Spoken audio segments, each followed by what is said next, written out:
Welcome back. This is week 4, lecture 2. I always forget the title, so I have to go back and look. Here we go. The emergence of the Protestants and mobilization.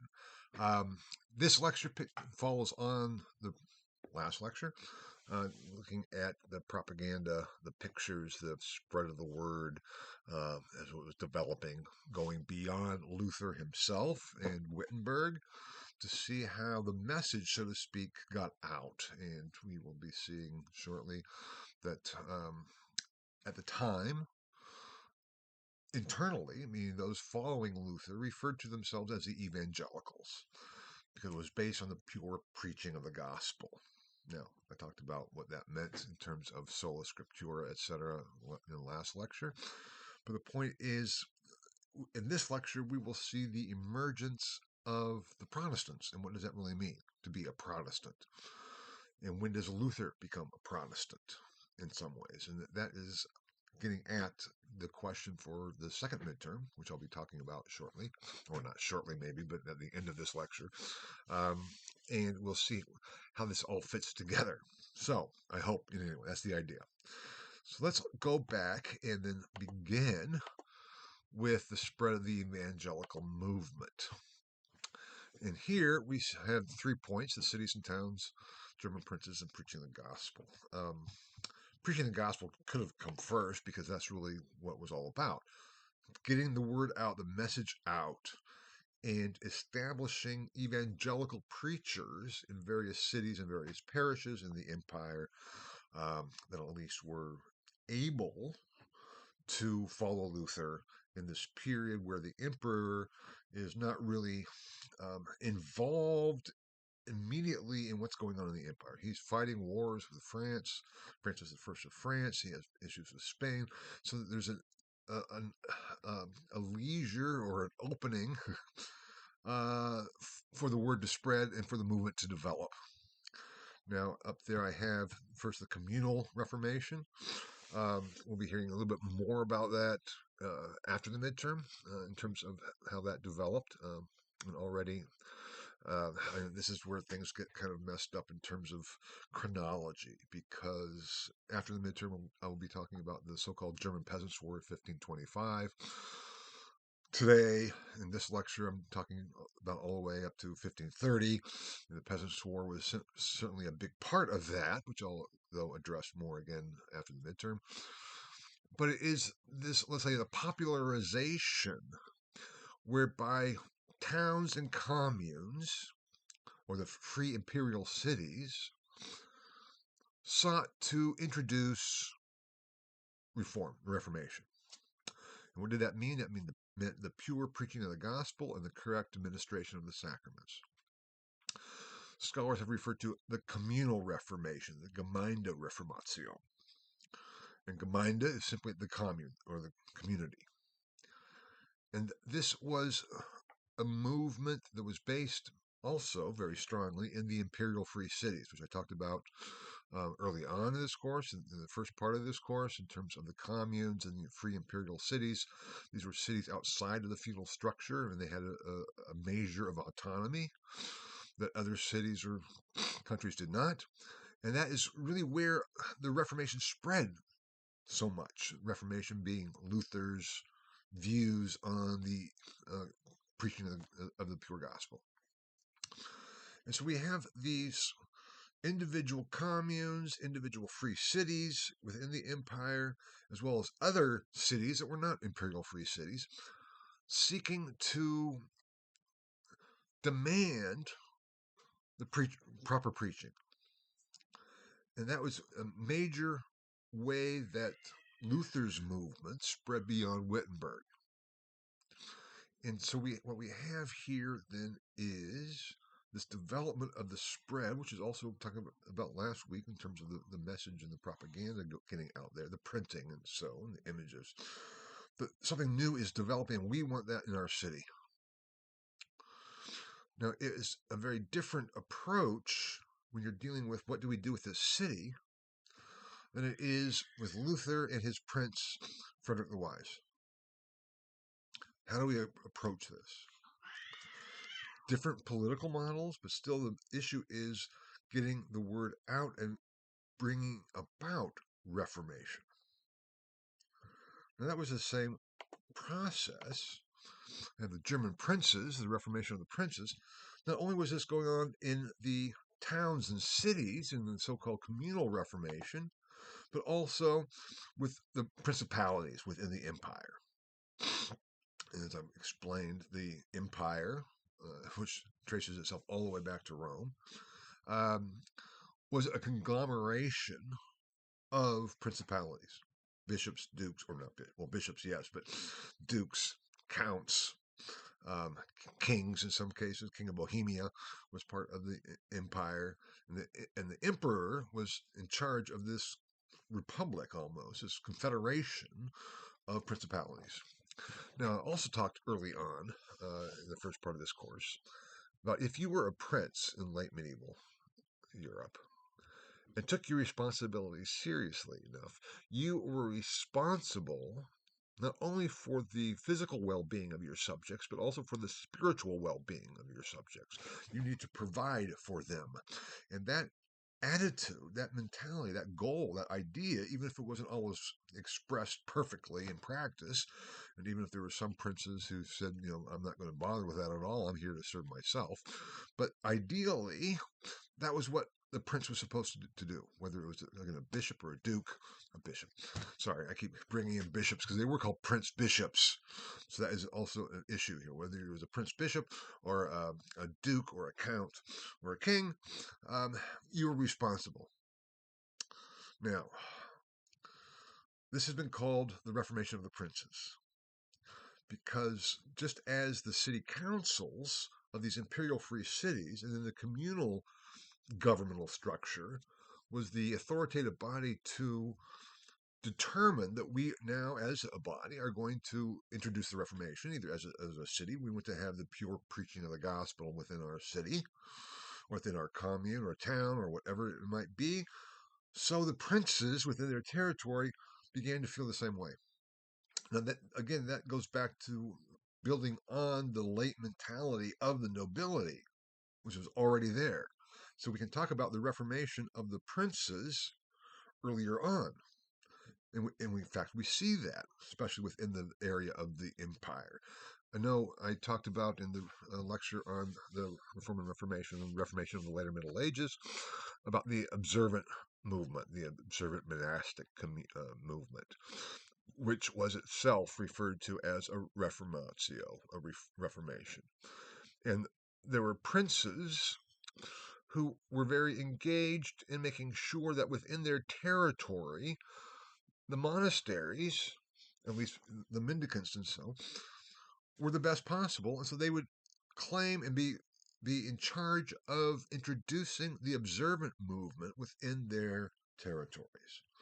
So this too can be seen as a reformation of the princes, where they're establishing, and we have letters saying, if you are not going to reform yourselves, I will introduce the Reformation for you above. And throughout the empire, princes were doing this, not uniformly, but again, it's just the same mentality that was there before is now with the evangelical movement, which is simply the movement from the evangelium, the gospel. And that's one thing too. I know I've said this before. I'll probably say it again.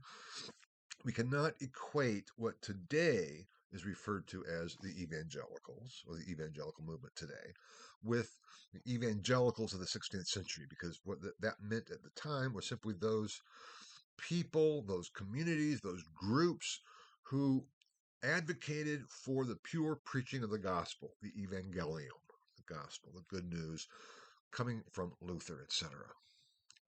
So we have these two different political bodies, cities, especially the imperial free cities, because they're directly under the emperor, and then principalities, princes, dukes, counts, etc., the nobility, who are also responsible for the spiritual life of their territories and their subjects. That is what is driving this movement. Now, especially with the cities and then, let's say, the unincorporated cities within principalities, there is then this sense of reform outside of the authoritative political structures. The pattern of Reformation, which I'll be talking a little bit more about after the midterm, that this all fits into has been called the magisterial Reformation, the magistrates. Now, the magistrates can be the princes, the dukes, the prince bishops, as well as city councils. And so it's the issue of the locus of authority. Now, that too was sometimes in conflict with what the popular conception of reform was. And so we have this, the communal Reformation, especially, or as we'll talk about again after the midterm, even though it's still part chronologically of this, with the Peasants' War, so called Peasants' War, we have individuals rising up demanding change based on their own understanding of the gospel. And we'll see that Luther stood fiercely against this. That, again, is for after this midterm. All these things kind of work together. Because now what we're looking at in this part of the course, these 2 weeks since the first midterm, is the emergence of Luther's Reformation and how that then spread beyond Luther and Wittenberg. So we have these new ideas out there. We have the printing presses, we have the pamphlets going, and we have people talking, and we have the magistrates, the princes, and the city council saying we need to be on top of this to make sure that our subjects, our people, or our citizens have the best spiritual care and teaching available, because that's our responsibility. And we want to make sure that we're in control of it, because especially after 1525 and the uprisings, it'd be very easily to get out of control. Now, again, I'll come back to the Peasants' War after the midterm, but for now, that is what we're looking at. The spread within the cities, princes establishing this new development in terms of the preaching of the gospel, the evangelical movement, and what do we do about it. Now, again, we'll come back to these things, as I said, now already multiple times after the midterm to see how they kind of dovetail together. Now, the problem is then, once the word is spreading, the movement is spreading beyond Wittenberg, what do we do about it? How do we know, if you're Luther, that the correct word is getting out there? And especially after the Peasants' War, 1555, which was, in Luther's view, these peasants, and it wasn't just peasants, and again, I'll be coming back to that after the midterm. How many times have I said that now? I'm sorry. But it's getting with the dovetail aspect of it. Had misunderstood. That was Luther's point. Especially things like the freedom of the Christian, one of his major treatises of 1520, the freedom of the Christian. And they mistook his understanding of Christian freedom as social freedom. And for Luther, that was not the case whatsoever. He was not an advocate of social reform or of freeing peasants from being peasants. And as we'll see, when we talk about the Peasants' War, the peasants were not claiming that they should not be peasants. They were happy to be peasants. They just wanted their traditional rights. But we'll be talking about that again after the midterm. But for now, the issue is, how do we make sure that the word is getting out correctly? And Luther is still kind of in charge of all of this. And so in 1527, he instituted what's called the Visitations, where people would be sent out from Wittenberg, people trained in Wittenberg, his associates, his colleagues, to go into the communities and into the cities to try to discern the extent to which his new view of evangelical teaching of the gospel was actually being followed and how much was known about it. Now, in some ways, it was a new thing to do this within the cities and principalities and things, but the concept was from the monastic concept. Luther's monastic background as district vicar of the Augustinians, the observant Augustinians in Saxony. He himself conducted visitations of the various different cloisters of which he was in charge, or at least the overseer for. So he is bringing a monastic organizational structure into his new evangelical structure. So the fact that he has visitations was not new, but what is new is before they were always in terms of the monasteries or the cloisters, and whether or not the members of individual cloisters were following the rule, following the regulations, following the constitutions, doing things appropriately. But the same approach, then he says, that's what we're going to do now to make sure that we can see what is happening out there. Because especially after 1525, when all hell broke loose, he says, this is what it can lead to. We need to make sure that we can control what's going on out there. So he sent people out to do that. And they came back. And it was shocking for Luther. They're on the slide, success or failure. And he all of a sudden realized, oh my God. The pronouncement and announcement of the pure gospel rediscovered in his mind is not really having any effect at all. And this led one scholar, Gerald Strauss, who actually had been at Bloomington, to write a very influential book, I think in the mid-70s, I think it came out, called Luther's House of Learning, in which he argued that the Reformation failed. What did he mean by that? And we'll be talking more about the failure of the Reformation in later lectures, and it's kind of part of the final exam too. But the point being is, on what basis do we measure success or failure? And Strauss based his book on the visitation records, because what these records show were that the people didn't really know anything more about the Bible, about the gospel, about salvation, about Christianity in 1527 than they did in 1507, before Luther. And Luther's like, how is this possible? And what do we do about it? Luther was shocked. Just as he was shocked that not everybody would simply realize that he had indeed rediscovered the gospel and agree with him. His so-called false brethren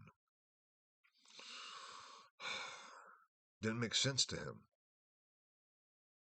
because for him it was so clear. So what do we do about this shock as a result of the visitations? And that's where we get then something that is indeed new: Luther's development of his catechism in 1529, which he wrote in response to the visitations. Now, when I say this is new, there had been catechesis, which is a Greek word that just means teaching or instruction, all along.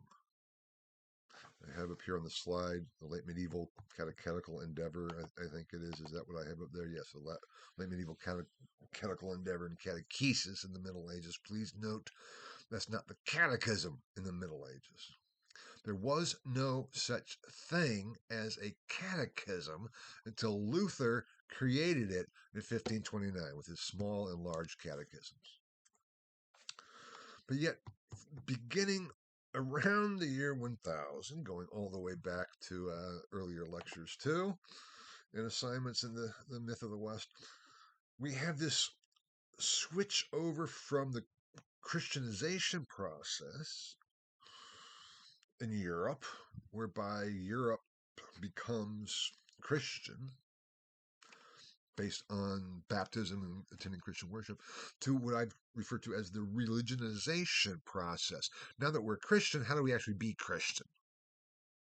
And that means we have to teach people.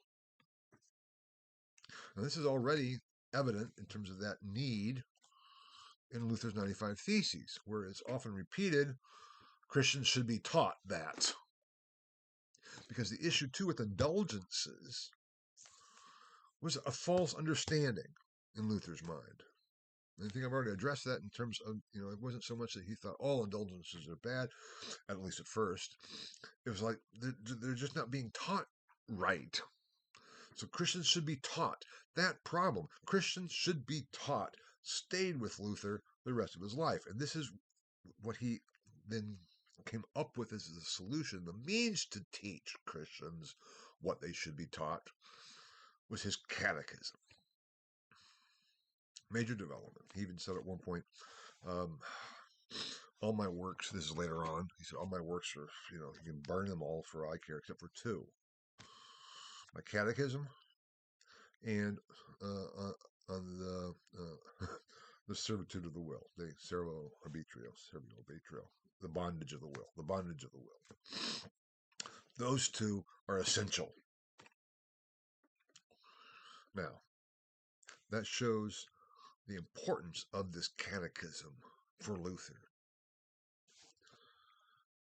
Before the catechism, what were Christians supposed to know?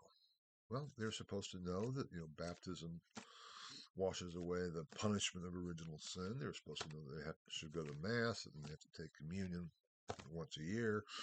They have to go to confession before they take communion. And they need to know the responses to participate in Mass. And they should also know things like the Lord's Prayer, the Creed, the Ten Commandments, the Ave Maria. Those are the major ones that I have up there. The Lord's Prayer, the Creed, the Ten Commandments, and the Ave Maria. And many works were written to teach those. And I have there Jordan of Quedlinburg's exposition on the Lord's Prayer, which I've already talked about in the first part of this course in terms of the Reformation of the later Middle Ages, where Jordan is trying to teach his students, first of all, and then on that basis have them teach out in the communities by preaching what the Lord's Prayer is really about. Because we can say the Lord's Prayer, we can say it, until we're blue in the face, and we say it, we go and we are given penance for saying, for doing something minor and saying, okay, say 5 Paternosters. Okay, I can say 5 Paternosters. First of all, do you know what the Paternoster is in Latin, the Lord's Prayer? So that has to be there. And then why? What does it mean? So those are two different things. What is it, and then what does it mean? The same with the Ave Maria. What does it mean to say Hail Mary, full of grace? What does that mean? What does it mean to say Our Father? What do the Ten Commandments mean? That's still a problem for theologians. 6th commandment, thou shalt not kill. Or is it thou shalt not murder? How do we tell the difference? Now, I'm not going to go off into that, and my point here is not to give my own explication of the Ten Commandments. But my point is that is a real problem, even still today. What do these texts mean? Do people know the texts? And what do they mean? Those are two distinct things. And the preaching endeavor is part of this religionization process that it continues, especially as we get from the 12th century on, the whole rise of catechetical literature, of pastoral literature, of the attempts to transform people's understanding of what living a Christian life means, continued during the Reformation. Christians still needed to be taught, and after the visitations, Luther saw that this is an urgent, dire necessity to teach. This not working. Preaching to people, which is designed to teach and to exhort, is not getting through. So Luther created not just catechesis, because that wasn't his creation, but a catechism, a new genre of literature that was designed to teach, or I'm going to use a word here that my wife hates me using because I use it probably too much. She says to inculcate the knowledge that was necessary for being a Christian. And for Luther, too, it was based on the Lord's Prayer, the Ten Commandments, the Ave Maria, and the Creed.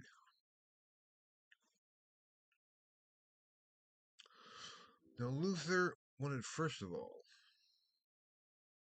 to make sure that Christians knew the text itself. Can you say the Lord's Prayer? Can you say the Ave Maria? Do you know what the Ten Commandments are? Do you know what the creed is? Forget at one point what it means. Do you know it? Because the visitations showed that they didn't. The common people out there did not know these things, or at least not nearly as well as they should have, or adequately so. So Luther developed this method of question and answer.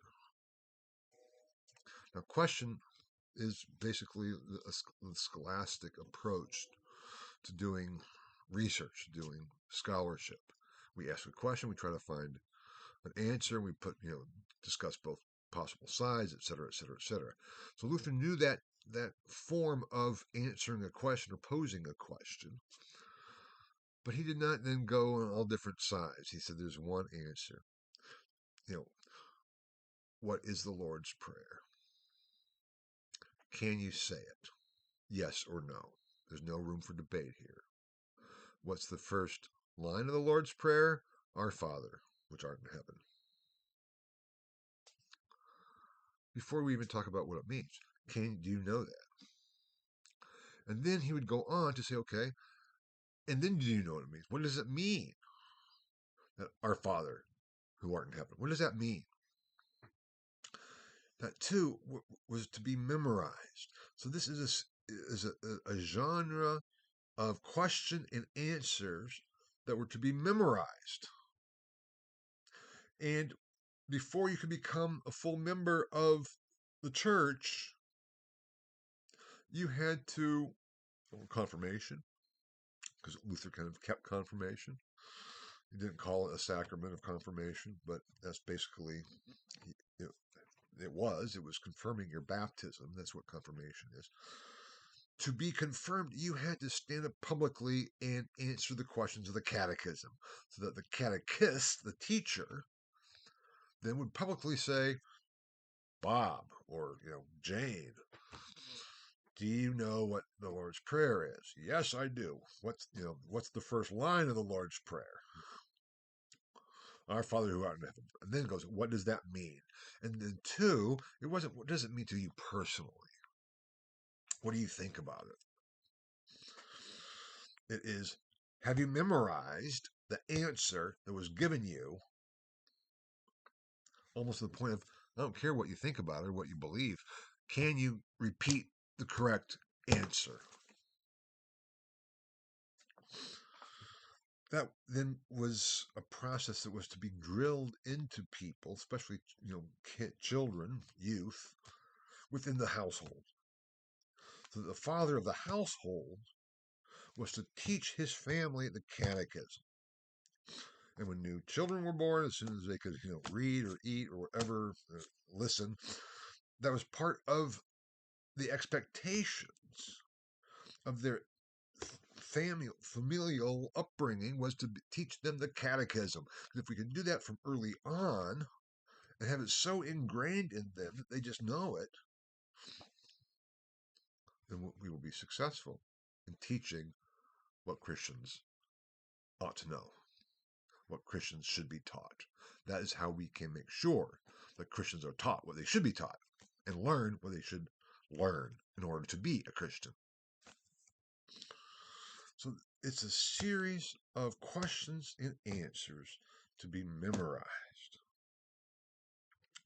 It's a whole new approach. A whole new approach. And it was very successful. It took off. Because we don't have the Roman catechism until the mid-16th century. Before that, there was no Catholic catechism. We have other catechisms. The Calvinists, we'll talk about that later, developed catechisms to teach what they believed. And so it is a development in thought. Now, I talked about Jordan Quedlinburg's contributions, or I think I did. Anyway, if I didn't, I should have. To, let's say, the technology of thought with his Lord's Prayer and the tree of the virtues and vices, creating these visual images, etc. Luther too, all of a sudden then, especially with print, because now we're in a print culture which is very different from an oral culture, even though it's still an oral culture. We have the set text. It can be memorized and repeated. That's what we need to know. That's what we need to make sure everyone knows. Do you have to memorize the entire Bible? No, not at all. Should you memorize passages of the Bible? Absolutely. They can help you memorizing Bible verses.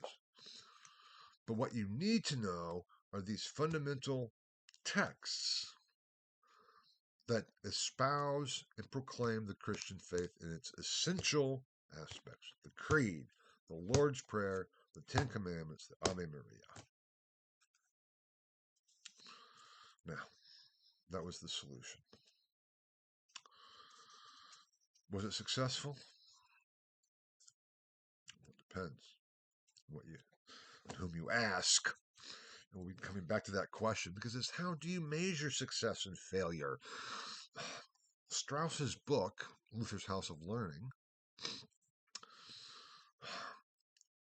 was debated widely within the field of Reformation studies because it was a shock all of a sudden to claim that the Reformation had failed.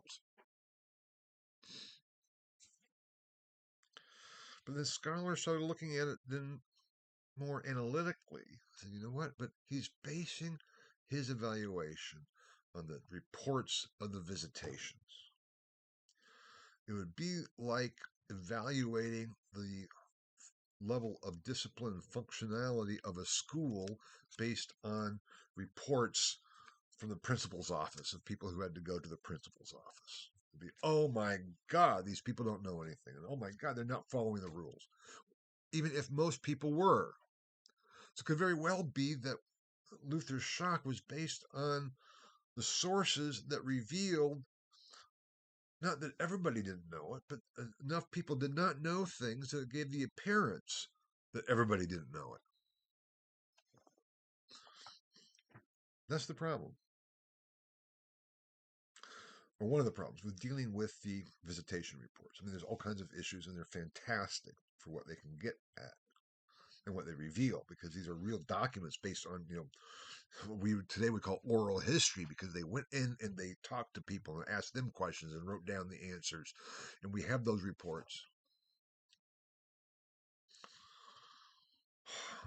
But was it a foregone conclusion? If you look at only the bad ones, you're going to have a skewed understanding.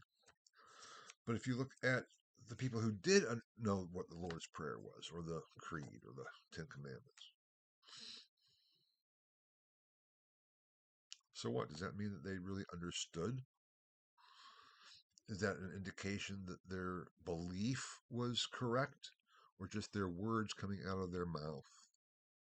How do we judge success and failure? We have the same problem today. I give you exams, assignments, to see if you know what I am intending for you to know. In this class, my students, you, are to be taught that. But for me, it's not just rote memorization. As I said, you have to memorize things. You have to know things. Obviously, with a open book take-home exam that you write on your computer, you can look things up. So I'm not testing your memory. I'm going to test your understanding, not your beliefs. As I said, those are your beliefs. But you understand the course material. Again, coming back to this. At the end of this lecture, talking about midterm 2, as I've already talked about midterm 1, I'll come back to it again. The end of the course in the last lecture, talking about the final exam. Now,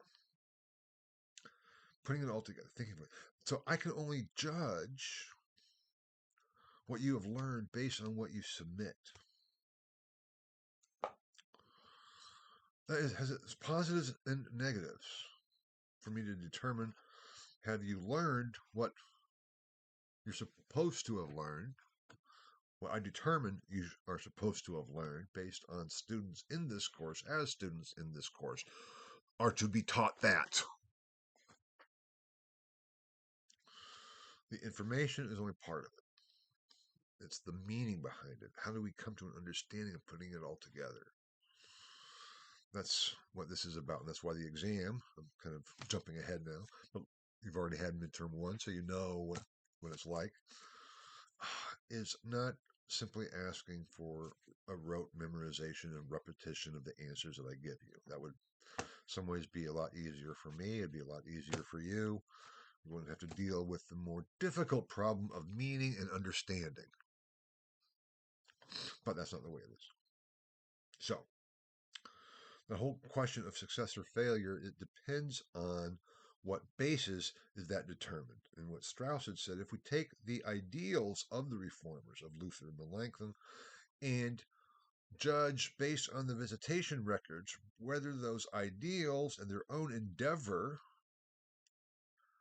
got through to people, we can only say no, it didn't.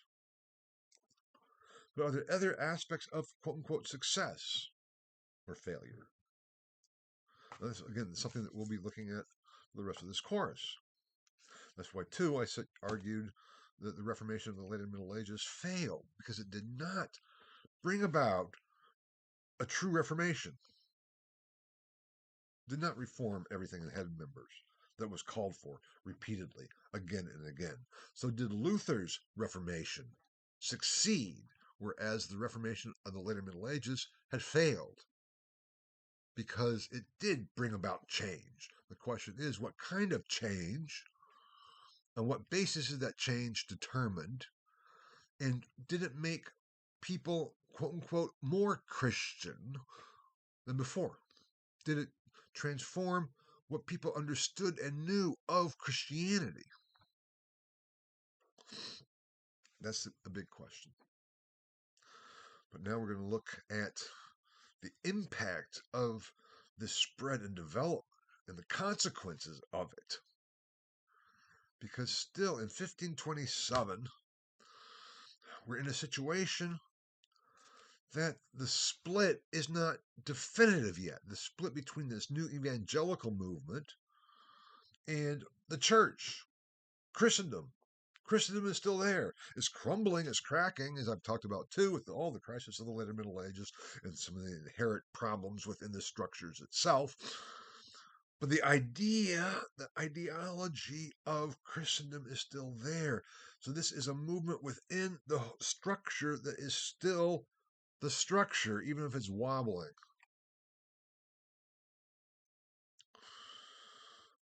That wasn't to be the case for much longer, because the issue was and remains still, what do we do about it? What do we do in terms of the Luther problem, which have been attempted to have been dealt with the Edict of Worms, the Reichstag, because this is an issue that is within the empire on German soil. That was the whole point of not sending Luther off to Rome, when the German princess says we should take care of this on our own territory. This is a German issue. You know, those damn Italians.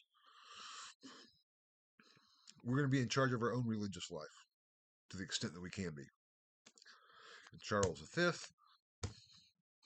in the Edict of Worms, 1521, condemned Luther and said it's the official policy of the empire that Luther is condemned and to be handed over to Rome, and his books are going to be burned. And Frederick the Wise, as I talked about it, that's why I call him the father of the Reformation.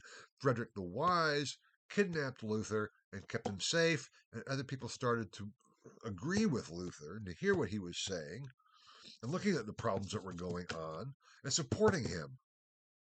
So there is support, other princes, imperial cities, of this movement kind of within this structure that was not split yet. And the authorities, the emperor, so to speak, and the imperial legislature, the Reichstag, had to figure out what to do about this, because people were refusing to implement the Edict of Worms. That was the issue.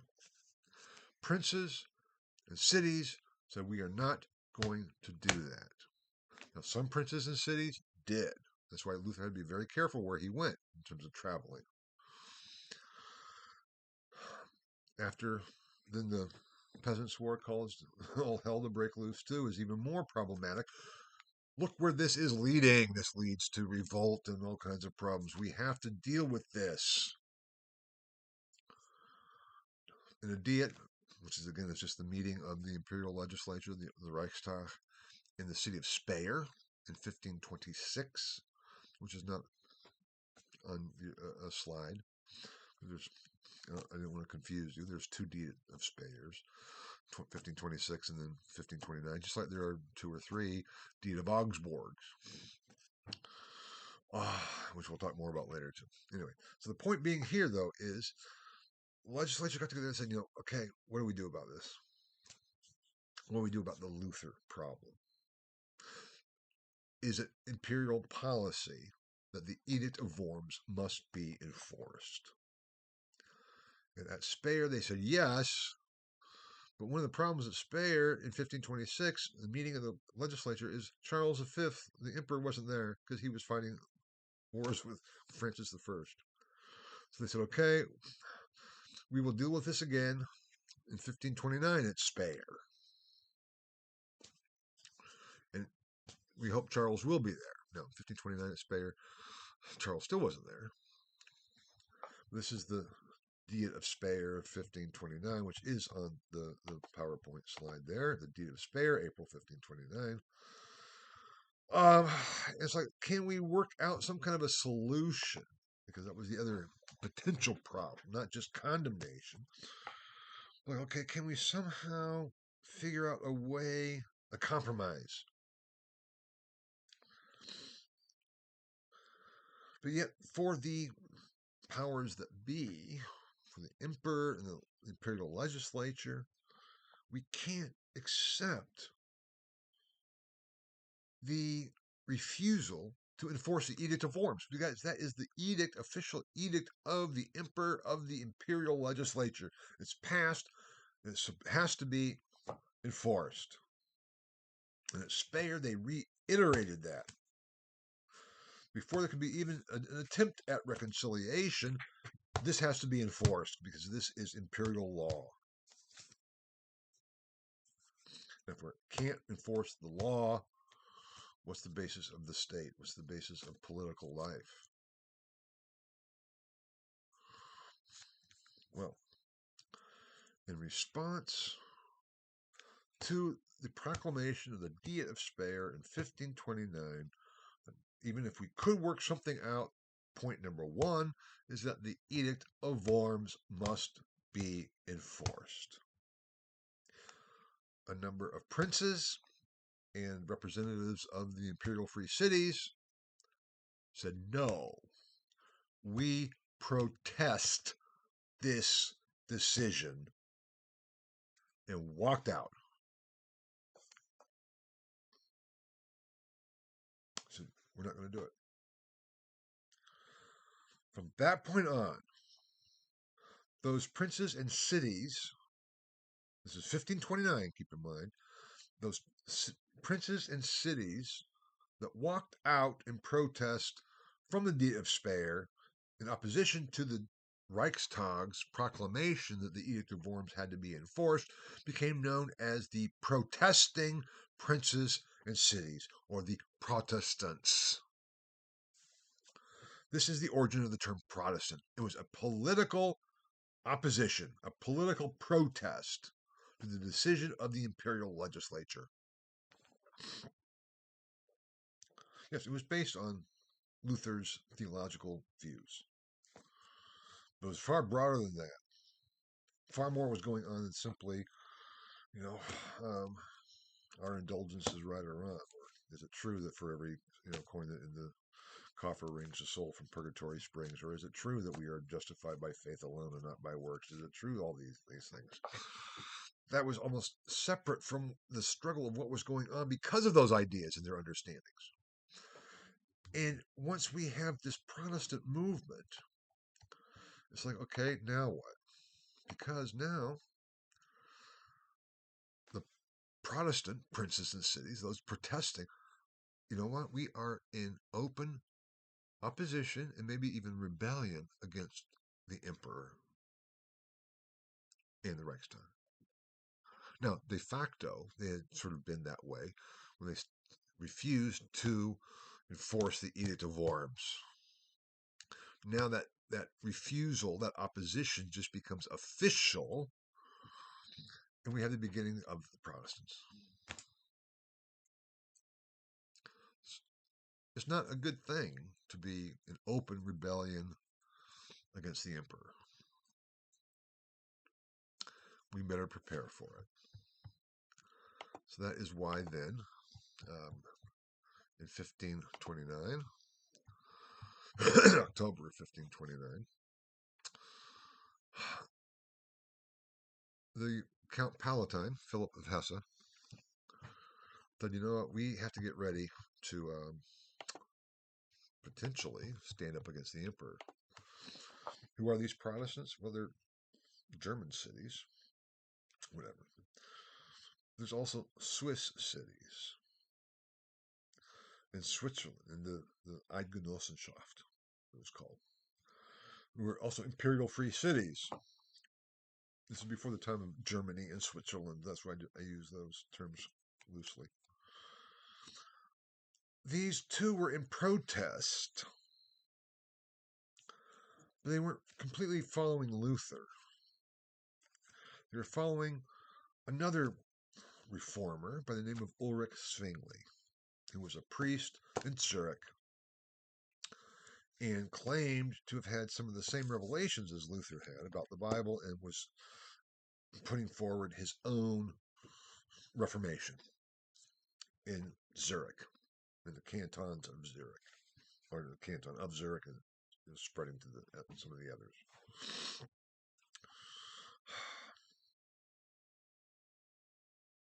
Philip of Hesse said, you know what, if we are going to be in opposition to the emperor, we best have a united Protestant front.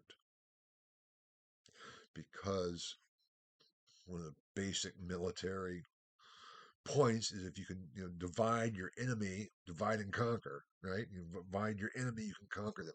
So if we go into this conflict or potential conflict divided, we're at a huge disadvantage. So if we can only all come together as a united Protestant front, we have a good case, and good opportunities and good potential. But to do that, we have to get Zwingli and Luther together because they have to agree on some stuff. They have to agree on the theological and religious issues. And so I'm offering my castle in Marburg to get them together, to talk it all over, to work it all out. Because damn it, they better come together so we can be ready. Colloquy of Marburg. Colloquy is just speaking together. Zwingli and Luther.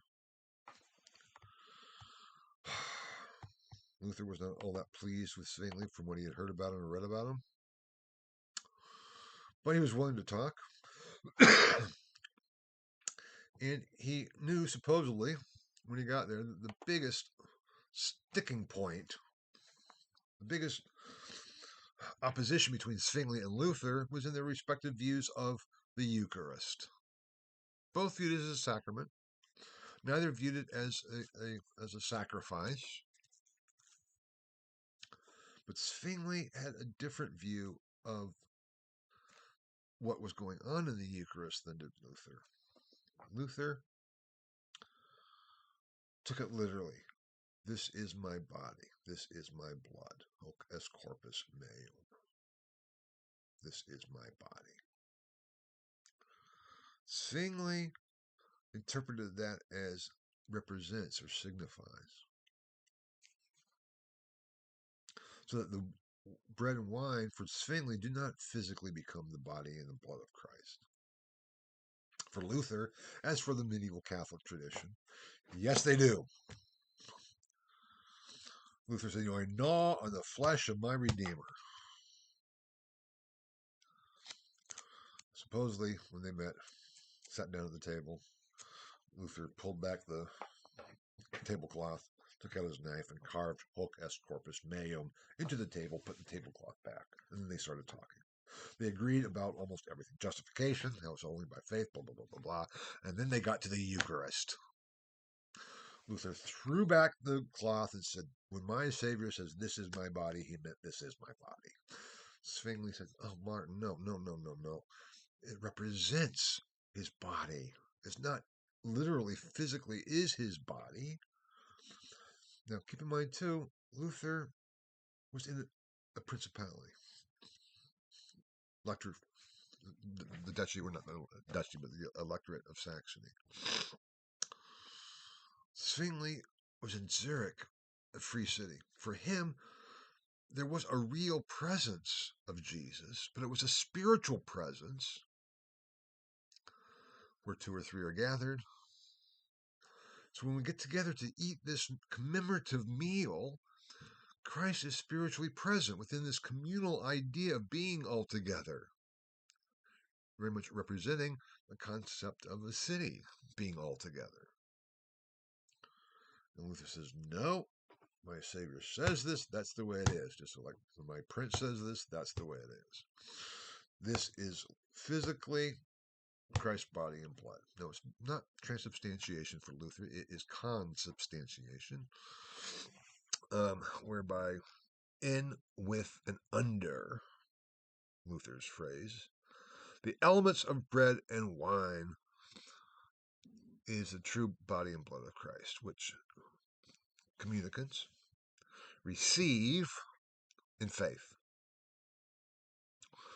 So Luther's doctrine, in some ways, was more complex than the Catholic transubstantiation doctrine. He didn't have the problem of what happens if you drop crumbs of the consecrated host on the floor. Because for Luther, what made the transubstantiation, so to speak, what made the bread and the wine physically the body and blood of Christ, was our faith in receiving it. Luther and Zwingli could not agree. Zwingli's like, oh my God, Luther, Martin, what's going on? Can you really still hold to that kind of a belief? And Martin is like, Ulrich, you turn a divine sacrament into a human work. They could not agree. Martin Butzer, who was another reformer, was there in Marburg listening. I had his quote up there, future generations will laugh at us because that doctrine which should unite us is that which is dividing us. And because Zwingli and Luther could not agree on the Eucharist at Marburg, there was no united Protestant front, and they had to go at it separately. And that they did. And there was one last chance. The Diet of Augsburg in 1530, meeting of the imperial legislature, last chance to make their case. So Zwingli goes back, and Luther goes back. Well, Luther wasn't at Marburg. No, he was at Marburg. Sorry, he didn't go to Augsburg because that was under imperial territory. And they said, what are we going to do? We have to present our position to be clear of what we believe. So he asked his right-hand man, Philip Melanchthon, to compose a confession. A confession that would clearly articulate Luther's position, or the position of the evangelicals. But Zwingli and the Swiss cities were doing something similar. They too prepared a confession. I'll be talking after the midterm about something called confessionalization, where we see this development of processes from Christianization to religionization to confessionalization, even as Christianization and religionization continue on, kind of underneath confessionalization. We'll be talking about that later. For now, though, this is where it starts. A confession is an assertion. It's not, oh, I'm wrong, I'm sorry, I confess. It is, I profess that this is what it is. It's kind of a different connotation than we bring to the word confessio. And since this, for the Luther party, the evangelical Luther party, this was a confession that they would be presenting at the Diet of Augsburg. This became known as the Confession of Augsburg. But Zurich, with Zwingli, with Constance and Basel and Nijmegen, I think it was, produced the Confession of the Four Cities, or the Four Cities Confession, Tetrapolitana. Confessio Tetrapolitana. So you have the Confessio Augustana, the Augsburg Confession, and you have the Tetrapolitana, Confessio Tetrapolitana, the Four Cities Confession, which is the Swiss. They both presented this at the Diet. Now, Luther couldn't be at the Diet of Worms. Melanchthon had to be, but he says, okay, Melanchthon, again, with the humanist Melanchthon, and Luther had his famous statement in terms of when he read Melanchthon's draft of it, which he thought was fine. But he said, I would not have stepped so lightly. Because Melanchthon is trying rhetorically in this document to prove the evangelical Lutherans' positions and to be as persuasive as possible. He didn't want to go in there and say, the Pope is the Antichrist and no one knows the gospel except for us. That would not be the way to go about it.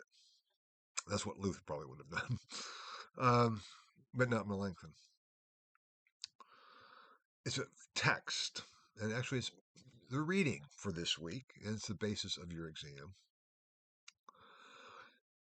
It's still the basic text of Lutheranism, the Confession of Augsburg and the Book of Concord.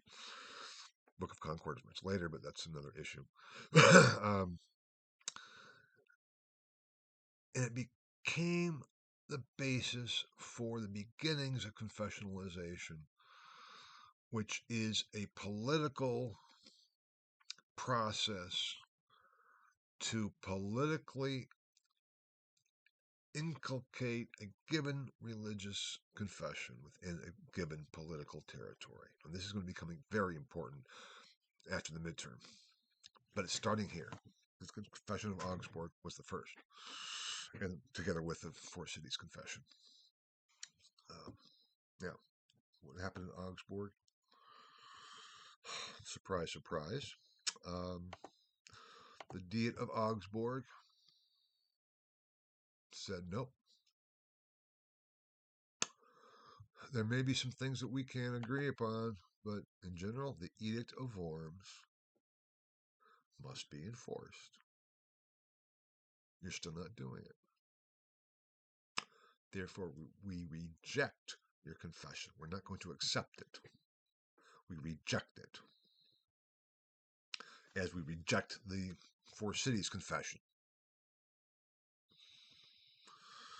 The Imperial Legislature.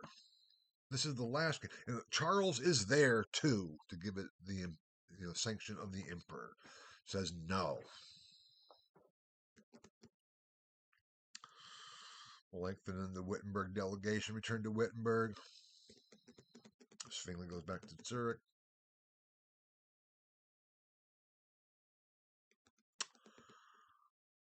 And Philip of Hesse takes charge. Says, okay, just as he did at Marburg. The die is cast. We have to prepare for civil war. For war against the emperor. Because the emperor is not going to allow this protest to continue. Protest leads to division, which leads to destruction, which leads to disintegration of the state, of the realm, of the empire. That cannot happen. Philip of Hesse realized that's almost like he would agree almost with Charles in terms of that principle. He just would disagree of the reasons for it. just as they, in their political role as princes and as city councils and city magistrates, could not deny their own responsibility for their own subjects.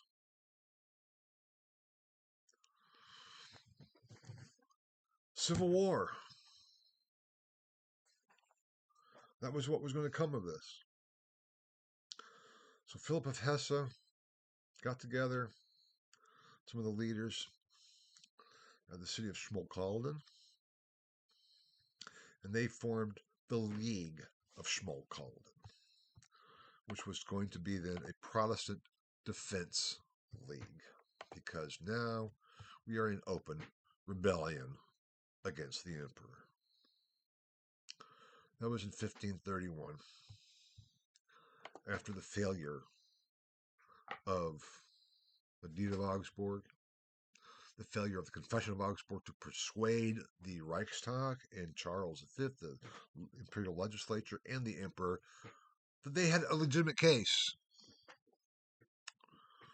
They were arguing theologically, and almost the Reichstag and the emperor were arguing legally and politically. We said no, that means no.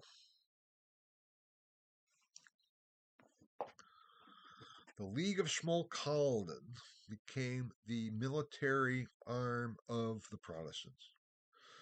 It was a defense league, and other people would join it.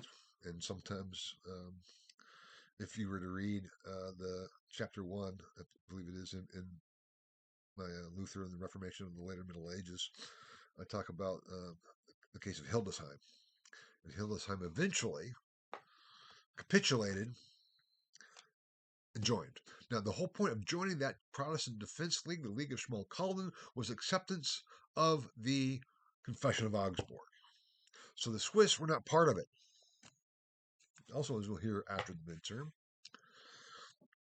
some in England, because things are also developing in England, and some of, this is a little bit later, but some of Henry VIII's counselors said, we should join up with the Germans. And he said, well, what would be needed for that? They said, well, the Germans said that we'd have to accept the Confession of Augsburg to join the League of Schmalkalden. And he says, hell no, we're not doing that. So you can see here, too, theological positions, religious positions, and beliefs had huge political consequences. Because at this time and throughout this course, throughout until very recently, religion was part of the state. They're one and the same. And so if there's a division of religious beliefs, there's going to be a political division. Now, open war didn't break out for a number of years. We'll get there when we get there after the midterm.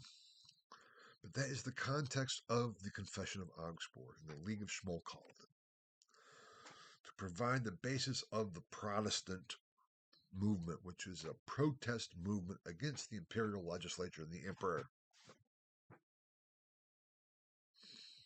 It's not even a protest against the Pope as such. That had already been done and taken care of. It's a protest against the imperial legislature and the emperor, who were supporting the papal position that Luther had to be condemned. The Edict of Worms is just saying that Luther's condemnation and excommunication have to go through. Now, things in some ways are just beginning, even though this is the climax for this point of the course of where we are now. And that brings us then to your second midterm. If you have read the second midterm, you know what the question is asking. It's very complex, and you need to, like the first midterm and like the final, you need to really analyze the question. Now, up here on the slide, midterm 2, I have what is Protestant, analyzing the document, confession and context, and concepts and understandings. Those are all necessary to deal with the midterm. Now, the midterm is due on Monday, August 3rd at 11:59 p.m., as you know. And it states, based on the analysis of the Confession of Augsburg, which is a signed reading, was the Confession of Augsburg a Protestant document, and if so, how so? And how does it reflect the developments from approximately 1505 to 1530 with respect to Luther and Luther's Reformation within the empire? That's what you need to get at. That's the question. So we need to analyze the Confession of Augsburg and answer number one, is it a Protestant document? And if so, how so? On what basis? Which I've talked about in this lecture. And then how does that reflect the developments from 1505 leading to the Confession of Augsburg, and then also, I'd say, of course, the formation of the League of Schmalkalden? And at what point, then, does Luther become a Protestant? Because he didn't start out that way. When Luther began his public questioning of indulgences, he was not protesting anything except what he saw was an abusive teaching. Christians should be taught, and Christians were not being taught, and they were being taught the wrong things. So for Luther, as I said, talking about it before in terms of the 95 Theses, Luther felt it was his pastoral duty to stand up and say, wait a minute, but is protest always being Protestant? I mean, Protestant is protest. But where did this come? And then Luther's earlier discovery, as I talked about, in terms of passive righteousness and so-called justification by faith, which I've already talked about last week. He is a loyal, faithful Catholic to the Pope. Writes to the Pope, I will accept your voice as the voice of Christ speaking through you. Nothing is more important to me than your authority and that of Holy Mother Church, except for Christ. And what happened? And how do we understand going from that position to the League of Schmalkalden? And can we see that development reflected in the Confession of Augsburg?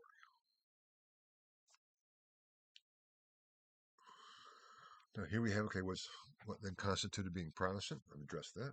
Was all critique of the institutional church Protestant? Because there was institutional critique, or there was critique of the institutional church throughout the later medieval period, throughout the Reformation of the later Middle Ages. Very strong critique. What was different than with Luther? Where was the turning points? I talked about Luther's discoveries. I talked about Luther's theological discovery and also his break from Rome as being distinct from his theological discovery of passive righteousness. There are political developments. Frederick the Wise kidnapping Luther after the Diet of Worms. How do we understand all these then developments in this very complex religio-political mess that was the early 16th century up through 1530 and then 31 with the League of Schmalkalden? How do we describe it? How do we label it? Historically. Because this is a question that's independent of what you believe and whether or not you agree with Luther or not. And whether you agree with Luther because you agree with the Catholic position or whether you agree with Zwingli's position,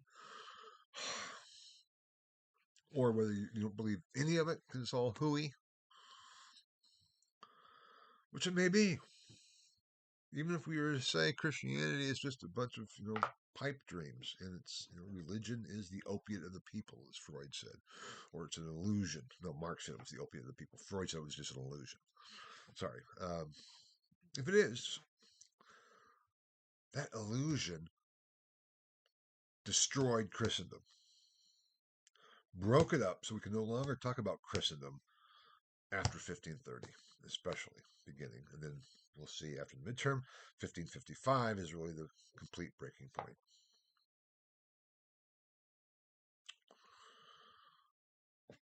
The Religious and Political Confession, the document, became, in colloquial terms, the hill on which the Protestants were willing to die. I don't know if you know that. So, this is not the hill I'm willing to die on. In terms of a military case of, are you going to really go to the wall for this? Well, that's the Confession of Augsburg was the basis of going to the wall for the Protestants, for the followers of Luther, regardless of whether they were right or wrong in the ultimate theological sense. Because that's not for the historian to determine. What we can determine is what impact did that belief have. And it had huge impact. And then the question is, how did that all come about? And that is the question of the second midterm. Does that mean it's the same as the first midterm? Well, it's a continuation of it. It's a continuation of it. And both midterms are designed to lead towards the final, which I'll be talking about in a couple of weeks. Again, make sure to proofread, because once you hit submit, I can only grade what you submit. I can't grade what I think you intended to say or what you intended to have submitted. I can only grade what you did say and what you submitted, which is the same for midterm 1, will be the same for the final. Also keep in mind that when you hit submit, you are representing yourself. And what do I want to see? I want to see whether or not you have learned what I feel in the confines of this course is to be taught. That's where kind of the rubber hits the road, so to speak, to use another old analogy. That is the basis for this. Now, if you have any questions, again, as always, reach out to me or to Lucy, and do your best. I'm looking forward to reading it. I'm excited to read it all, what you've written and how you put it all together, because for me, this course is so important for our understanding of who we are today and how we got to be where we are today. Now, all the reasons for that have not been presented yet. We'll see that some of those after the midterm, in terms of why this period from approximately 1300 to 1600 is so essential for our understanding of ourselves today, which is what this is all about,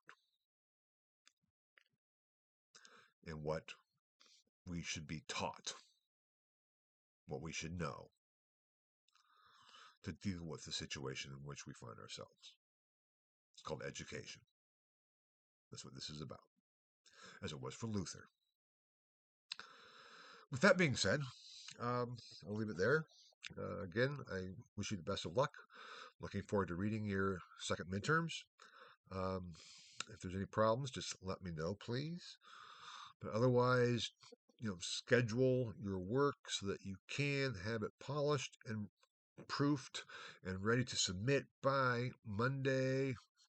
Was it August 3rd? Yes, August 3rd, right? That's what it says, isn't it? I just checked on that. I should know. August 3rd. By Monday, August 3rd at 11:59 p.m. And I'll grade it as soon as I possibly can, and we can go from there and get ready for the final and finish up this course in this very intense whirlwind summer before we have to get ready for the fall. Anyway, okay, thank you very much, and I'll see you again. Bye-bye.